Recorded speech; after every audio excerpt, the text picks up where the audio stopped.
Nose wheel gyro is now engaged. Flaps retract tucked away. Take it up. Kill the motor. Bring it right by us.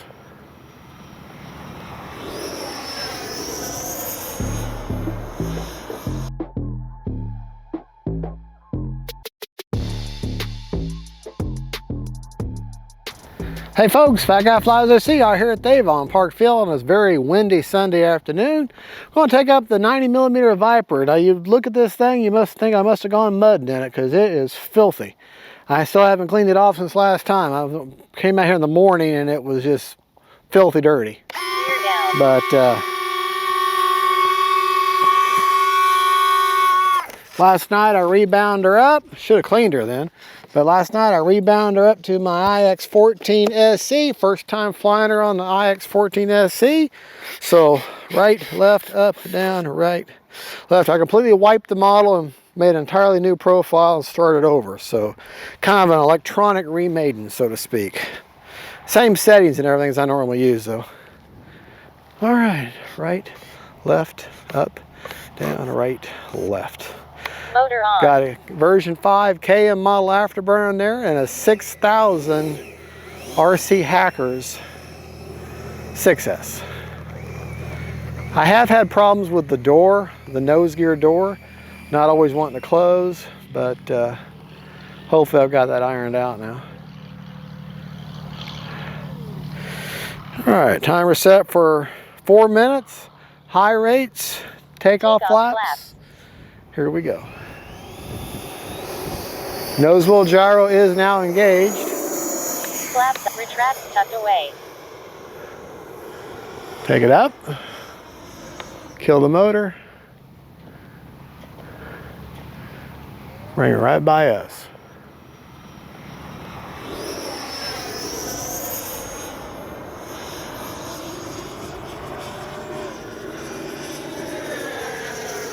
Take it up. Snap roll.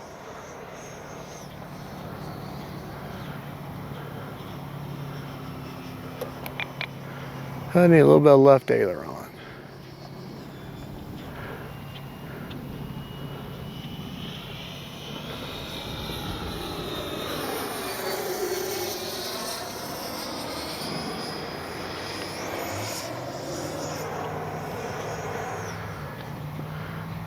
Fun jet. Very, very stable. Gonna come right at us now.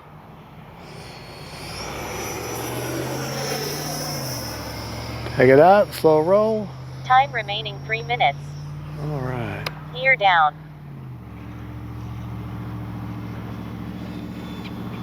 Landing flaps.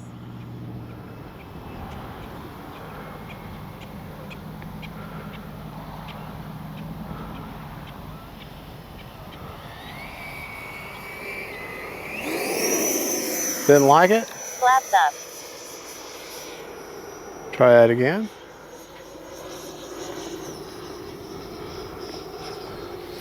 Not really pushing her today. It's really windy and the wind keeps changing direction on me.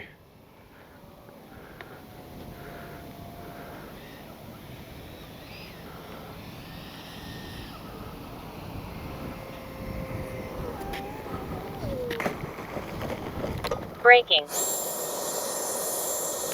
Cruise flaps up.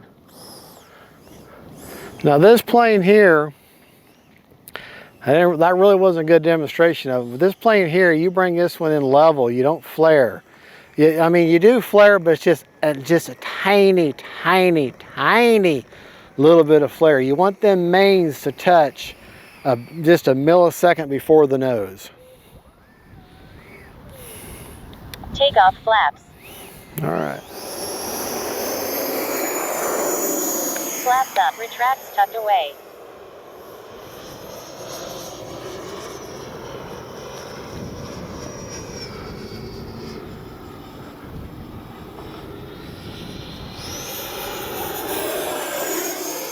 Take it up, outside Time sticks. remaining 2 minutes.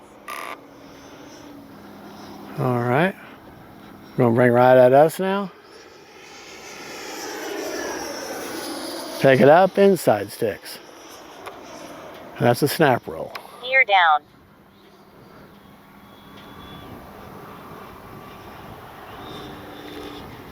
Landing flaps.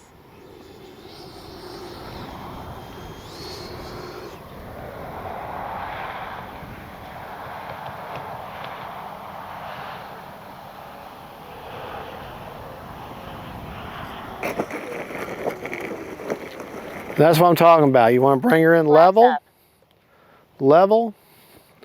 and let them mains touch just a millisecond before the nose. I haven't flown this in a while, so I'm just kind of do my takeoff and landing drills. Good looking plane at a distance. Or at least it's a good looking plane no matter what, at a distance or up close when it's new. Mine is very beat up and got a lot of hanger rash and dirty to boot. Leaving the gear down.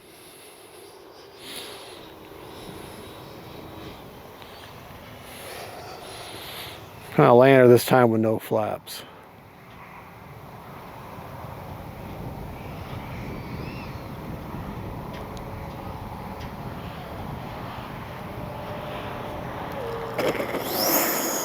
Touch and go.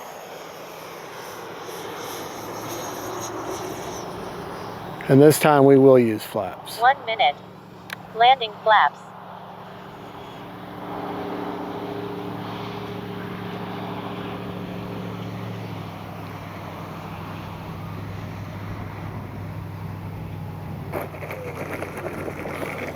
There you go. Don't even need thrust reverse. Not bad considering I haven't flown this thing in quite a while. Flaps up. I want to say it was mid last summer of 25 when I flew her last time.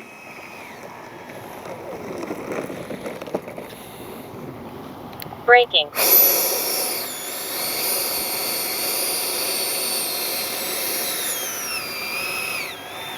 Cruise mode. All right.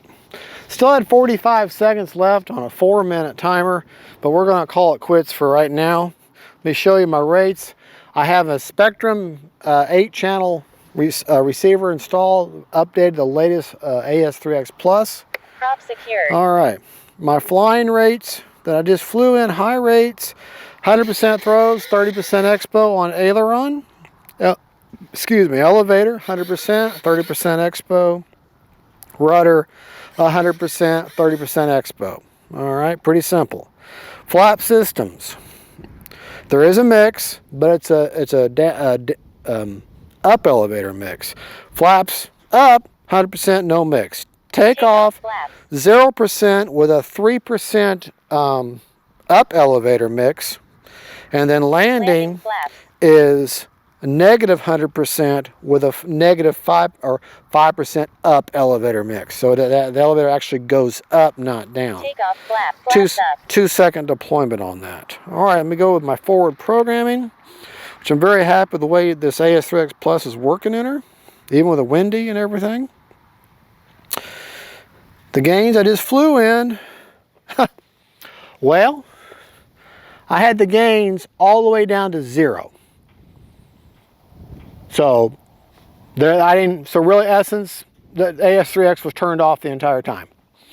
Probably would have flown even better. So roll, pitch, and yaw, all 0. Because they're on a roller here and I had them all. So I flew that entire flight with the gyro turned off, didn't even realize it. However, had I used it, the limit on the gains, how high they could have gotten, would have been 40, 50, and 60. That's the extent of the roller. And I would have flown somewhere from 0 up to that and then would have captured it somewhere in there in the middle of there. So didn't even use it. So it shows you how stable she is even in the wind. Priority all at 100. That doesn't change on roll, pitch, and yaw. Nothing with heading. Stop lock all at 50 on roll, pitch, and yaw. And gain sensitivity. 1 gains. The nose wheel gyro is 50% window, 50% heading with 180 priority. So didn't even use the AS3X setting, so could have flown it without it.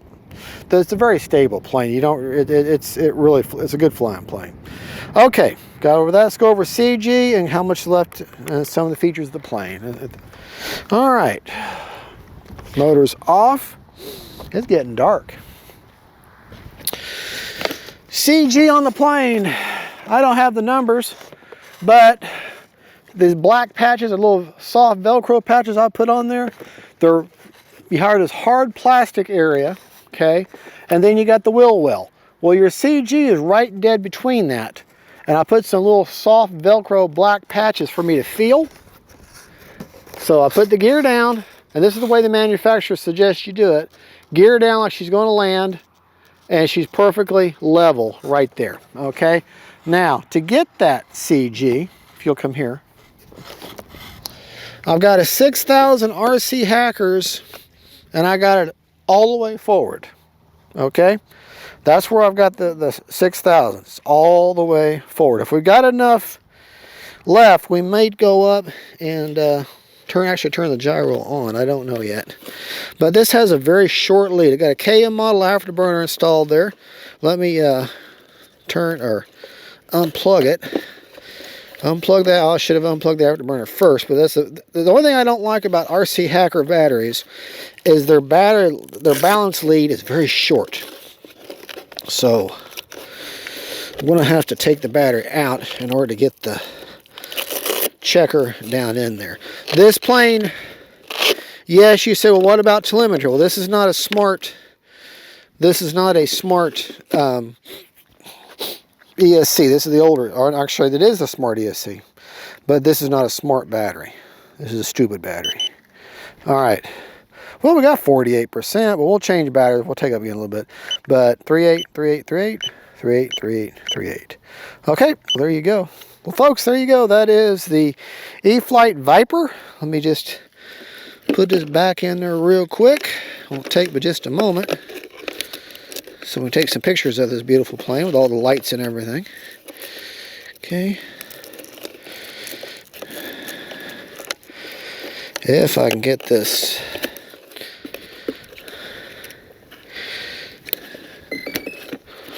plug that back in.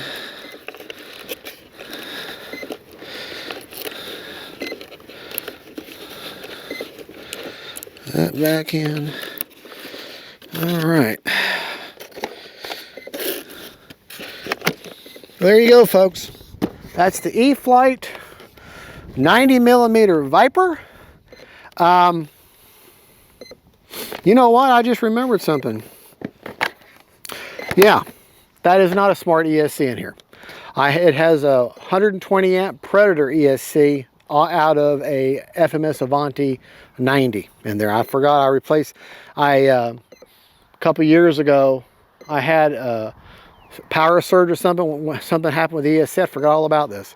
And I had to take that ESC out. I fried the 130 amp ESC in it. So I replaced it with a FMS 120 amp ESC. That's why I just realized that's why I have a blue EC or EC5 in there. Well, there you go, folks. That's the VIPER. So still a great flying plane, same motor and everything. So God bless you. Y'all have a good one. Don't forget, faith, family, and friends, and nice sport jets, legendary sport jets. See you later. Bye-bye.